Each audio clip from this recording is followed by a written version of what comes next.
би сакал најпрво малку да поговорам за актуелната состојба во која се наоѓаме, но од еден црковен христијански аспект. Ние православните христијани треба да знаеме, а тој беше, впрочем, поентата на пастирското послание кој што го упати нашиот надлежен владика митрополитот Методий до нашите парохии, овде во Американско-канадската епархија, во кое што се ведеше дека нашата православна христијанска вера е вера во воплотувањето, дека таа е вера во фактот дека Бог вистински и физички стана човек во личноста на Господ Исус Христос. И дека црквата единствено се остварува како црква кога верниците се собрани на едно конкретно и физичко место, собрани во светата литургија и учествуваат во тајната на телото и крвта Христови. Односно се соединуваат со Христа, а преку Христа и со сите браќа и сестри по вера. Употребата на современата технологија на никој начин не може да го замени она што се случува за време на светата литургија. Ние можеме онлайн, вака преку социјалните мрежи, да бидеме во контакт, да се утешуваме, да се молиме заедно, да се поучуваме, како што прочем и денешново видео има за цел, но сепак ништо не може да ни ја замени светата литургија и светата причест. Така што за нас, православните христијани, лишувањето од светите богослужби и светата причест е навистина нешто многу тешко. Може би за христијаните од протестантските деноминации овде на Запад, имањето онлайн служби може да биде некаква утеха во смисла дека тие немаат светотаинско и литургиско богослужение како што ние православните имаме. Кај нив најчесто богослужението е фокусирано на проповета на пасторот, додека кај нас проповета е дел од богослужението, но не суштински. Сепак акцентот е на приносот, осветувањето на светите дарови во литургијата и причестувањето со тие свети дарови. Некои од нашите парохијани сепак го поставуваат тоа прашање зошто кај нас не се прават онлайн служби.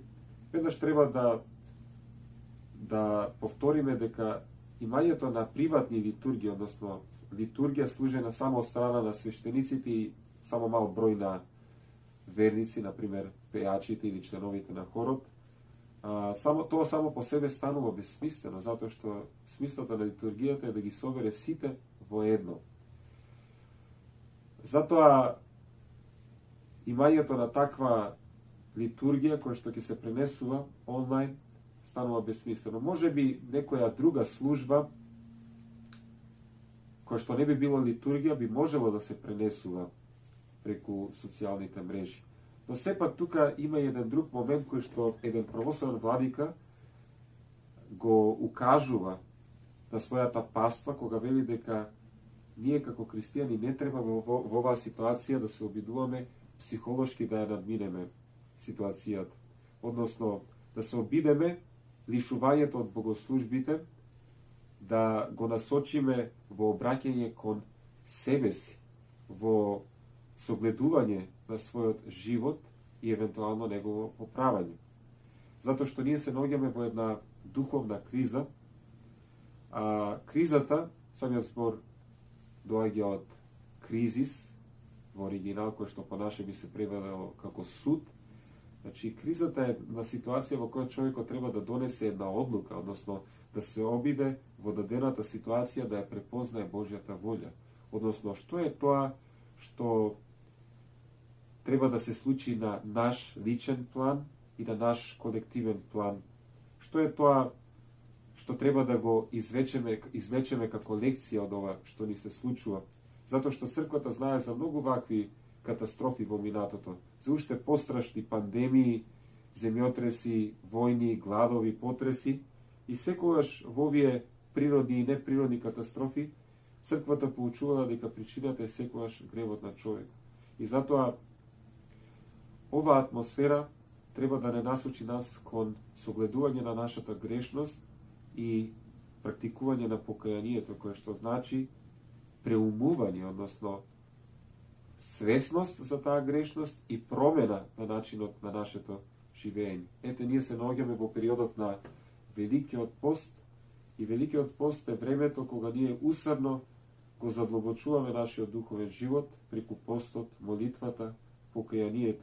Дури познат е случајот со пустинските оци во старо време, кога за време на Великиот пост тие се разделувале еден со друг и во текот на целиот пост пребивале осамени во пост и молитва, дури лишени од светата причест. А знаеме ние православните дека Великиот пост е најстрог пост од сите постови што ги имаме, дека правилото вели од понеделник до петок имаме строг пост, само за викендите во сабота и недела се јаде масло, во сите 7 недели од Великиот пост. И интересен е фактот дека кога имаме строг пост, во овие делнични денови од Великиот пост не се служи божествена литургија, затоа што црквата знае дека служењето на света литургија е еден радосен чин кој што е несовместив со постот кој што ние треба да го практикуваме. Затоа, следејќи ги оците од старо време, може ние во времето на овој Велики пост, лишени од литургијата и причеста привремено, вистински да постиме и тој пост на вистина да биде за наше преобразување и духовна полза.